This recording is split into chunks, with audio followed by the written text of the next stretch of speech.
Hello. നമ്മൾ ഈ വീഡിയോയിലൂടെ നിങ്ങളുടെ പുസ്തകത്തിൽ എൻഡിൽ കൊടുത്തിരിക്കുന്ന അക്ഷരങ്ങൾ, സ്വരാക്ഷരങ്ങളും വ്യഞ്ജനാക്ഷരങ്ങളും സ്വരാക്ഷരങ്ങളുടെ ചിഹ്നങ്ങളും ഒക്കെ കൊടുത്തിട്ടുണ്ടല്ലേ? ഓരോ അക്ഷരങ്ങളായി ഒന്ന് എഴുതി നോക്കുകയാണ് ഇവിടെ ചെയ്യുന്നത്. ആദ്യത്തെ അക്ഷരം ആ. എങ്ങനെയാ ആ എന്ന് എഴുതുന്നത്? ഇങ്ങനെ 3 പോലെ എഴുതി ഇവിടുന്ന് മേലോട്ട് പോയി ഇങ്ങനെ വന്നു ആ. ആ ലൈനും കൂടി വരച്ചു കഴിഞ്ഞാലേ ആ പൂർത്തിയാവുകയുള്ളൂ. അടുത്തത് ആ. ആ എഴുതിയതിന് ശേഷം അതിന്റെ കൂടെ ഒരു ലൈൻ ഇട്ട് കൊടുക്കുകയാണ്. ഈ ഒരു വര ആ എന്നുള്ള ചിഹ്നമാണ്. എങ്ങനെയാ എഴുതുക? 3 എഴുതും പോലെ എഴുതി ഇങ്ങനെ ആ എന്ന് എഴുതി അതിനുശേഷം ആ എന്നിട്ട് ഈ ലൈൻ വരയ്ക്കാം. ആ ആ. അടുത്ത അക്ഷരമാണ് ഇ. ഇ എന്നെങ്ങനെയാ എഴുതുക? ഒരു ചെറിയ വര വരയ്ക്കുക. എന്നിട്ട് എസ് എന്ന് എഴുതുന്ന പോലെ ഇങ്ങനെ മുകളിൽ ലൈനും കൂടി വരച്ചു കഴിഞ്ഞാൽ ഈ. അടുത്തത് ഈ ആണ്. ഈ എഴുതിയതിന് ശേഷം മുകളില് ഇങ്ങനെയൊരു ചിഹ്നം ഇട്ട് കഴിഞ്ഞാൽ ഈ ആകും. ആദ്യം ഈ എന്ന് എഴുതണം. ഇങ്ങനെ ഈ. അതിനുശേഷം ഇവിടെ ഇങ്ങനെയൊരു ചിഹ്നം. ഇതാണ് ഈ. ഇനി ഉ എന്ന് എഴുതാൻ വളരെ എളുപ്പമാണ്. ജസ്റ്റ് 3 എഴുതും പോലെ ഇത്രയേ ഉള്ളൂ. ഊ.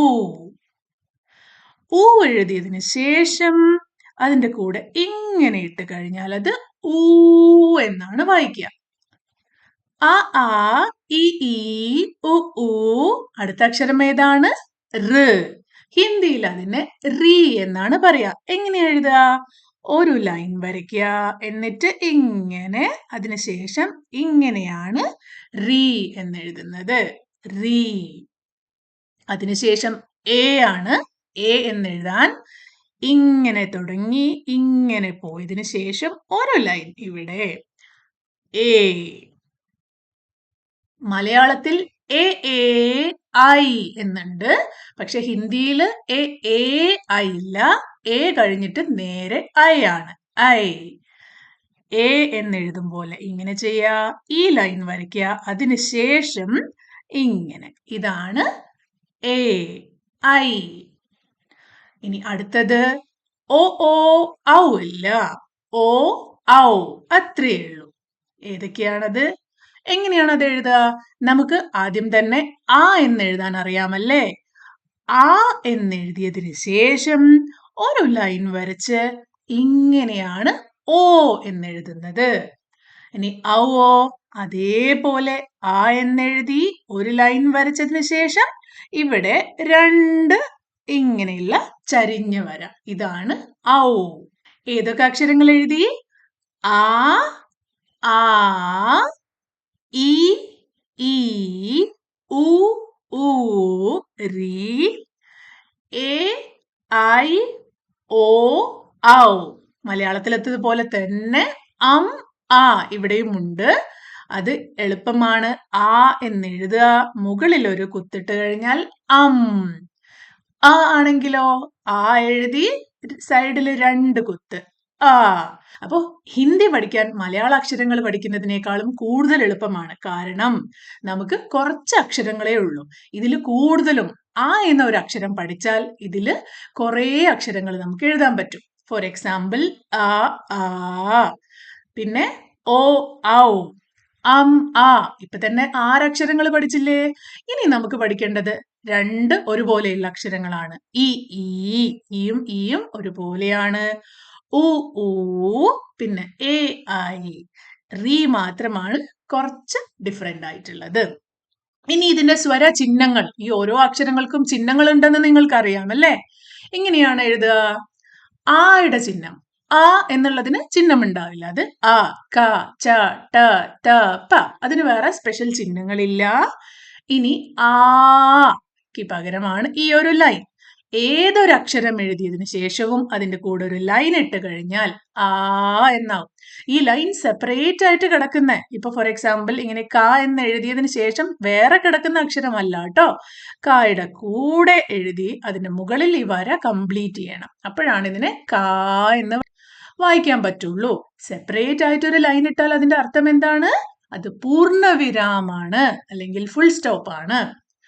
അതുപോലെ ഇ ഇ എന്ന് പറഞ്ഞാൽ ഈ അക്ഷരം ക ആണ്. അപ്പൊ നമുക്ക് അതിൽ തന്നെ നോക്കാം.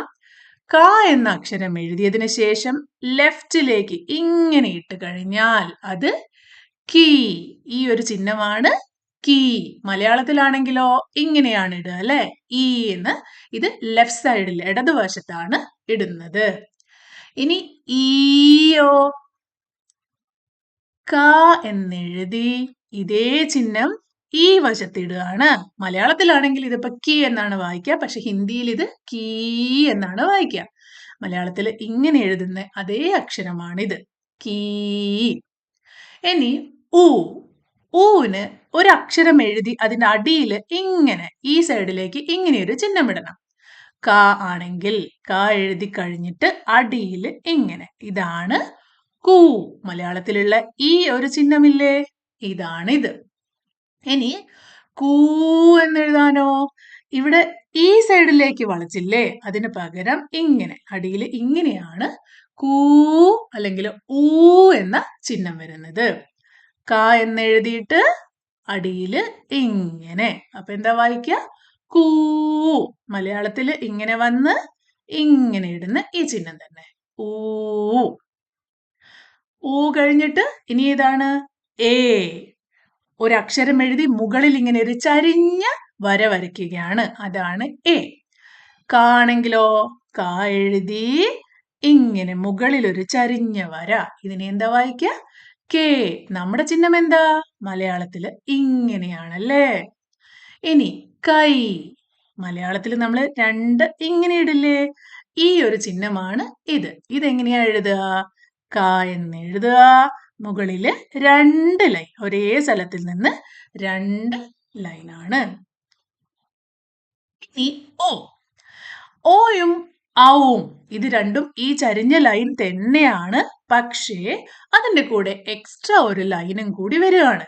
അതായത് ഓ, നമുക്ക് രണ്ട് ചിഹ്നമുണ്ടല്ലേ, ഇങ്ങനെ ഒരു ചിഹ്നമിട്ട് ഒരക്ഷരം എഴുതി ഇങ്ങനെ ആവുമ്പോഴാണ് നമുക്കത് ഓ എന്ന് വരുന്നത്.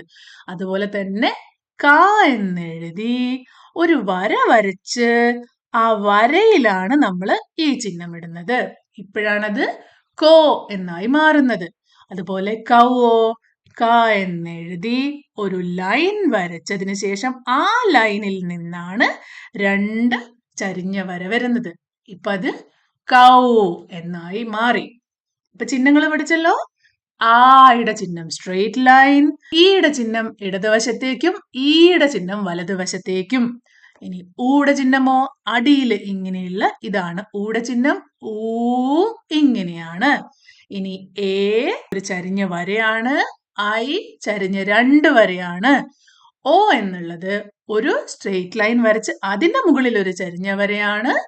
ഔ സ്ട്രെയിറ്റ് ലൈൻ വരച്ച് അതിന്റെ മുകളിൽ രണ്ട് ചരിഞ്ഞ വരയാണ്.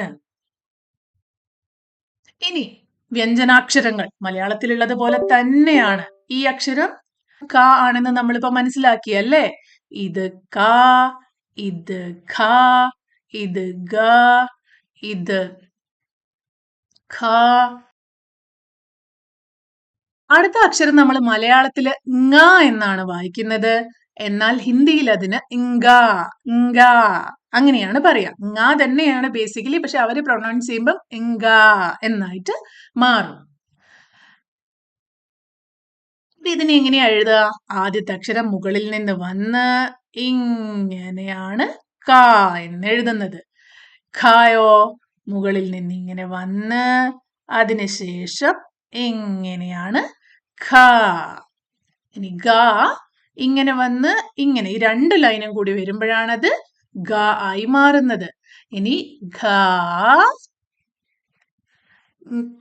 ഇങ്ക ഇങ്ങനെ. അടുത്ത അക്ഷരം ച ഛ ജ ഝ ഞ ആണ്.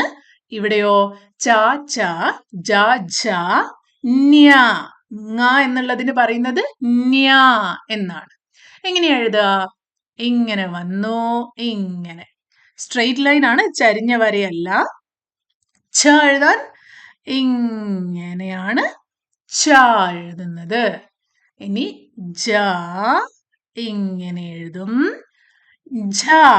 ഇങ്ങനെ എഴുതിയതിനു ശേഷം ഇങ്ങനെ. ഇതാണ് ഝ. ஞ. ഇങ്ങനെ.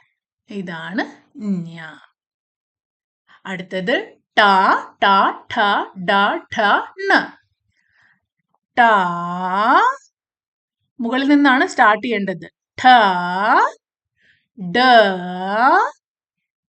ഢ, ണ. ഇനി ത, ഥ.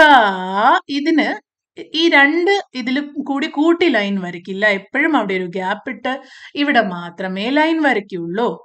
അടുത്തത് ദ, ധ. ഇവിടെയും രണ്ട് ലൈനും കൂട്ടി വരയ്ക്കില്ല. ഈ ഇടയ്ക്ക് ഒരു ഗ്യാപ്പ് ഇടും. എന്നിട്ട് ന. മുകളിൽ നിന്ന് സ്റ്റാർട്ട് ചെയ്ത് അടുത്തത് പ, ഫ, ഭ, ഭ. ഭാക്കും ഇവിടെ ഈ ഒരു സ്റ്റാർട്ടിങ്ങിൽ നമ്മൾ കൂട്ടി വരയ്ക്കില്ല. ഈ ലൈനിൽ മാത്രമേ വരയ്ക്കുള്ളൂ. മാ വരയ്ക്കുമ്പോൾ കൂട്ടി ഫുള്ളായിട്ട് വരയ്ക്കും. നമ്മളിവിടെ കുറച്ച് ഫാസ്റ്റ് ആയിട്ടാണ് പോകുന്നത്. കാരണം ഹിന്ദി വർണ്ണമാലയുടെ വീഡിയോ ഓൾറെഡി ഈ ചാനലിൽ അപ്ലോഡ് ചെയ്തിട്ടുണ്ട്. ഓരോ അക്ഷരങ്ങളും സ്ലോ ആയി അതിൽ എഴുതുന്നുണ്ട്. അവിടെ പോയിട്ട് ആ വീഡിയോ കാണുക. ഇനി മലയാളത്തിലെത്തതുപോലെ തന്നെ യാ. ഈ അക്ഷരം യാ ആണ്. രാ, ലാ, വാ, ശ, ഷ, സ, ഹ. ള, ഴ, റ ഇവിടെ ഇല്ല. കുറച്ച് അക്ഷരങ്ങളെ പഠിക്കാനുള്ളൂ. അപ്പൊ യാ എങ്ങനെയാ എഴുതുക? ഇങ്ങനെ. യാ ഫുള്ളായിട്ട് കൂട്ടി വരയ്ക്കണം. രാ, ലാ, വാ, ശ. ഇത് രണ്ടും കൂടി കൂടിയാലേ ഷ ഉള്ളൂ കേട്ടോ. ഷ, ഷ. പാ പോലെ എഴുതി ഇങ്ങനെ ഒരു സ്ലാൻഡിങ്. ഷ. സയോ ഇങ്ങനെയാണ് സ. ഇനി ഹ. മുകളിൽ നിന്ന് വന്ന് ഇങ്ങനെ ചെയ്ത് അതിന്റെ കൂടെ ഹ. നിങ്ങളുടെ ഹിന്ദി ടെക്സ്റ്റ് ബുക്കിലുള്ള എല്ലാ ചാപ്റ്റേഴ്സും എക്സസൈസും നമ്മൾ കവർ ചെയ്തിട്ടുണ്ട്. അക്ഷരമാലയുടെ സെപ്പറേറ്റ് വീഡിയോ ഇതിലുണ്ട്. അത് പോയി കാണുക. എല്ലാവരും നന്നായി എഴുതി പഠിക്കുക. വീഡിയോസ് എല്ലാം നിങ്ങൾക്ക് മനസ്സിലായെന്ന് ഞാൻ വിചാരിക്കുന്നു. നന്നായി പഠിക്കുക. All the best. ബൈ.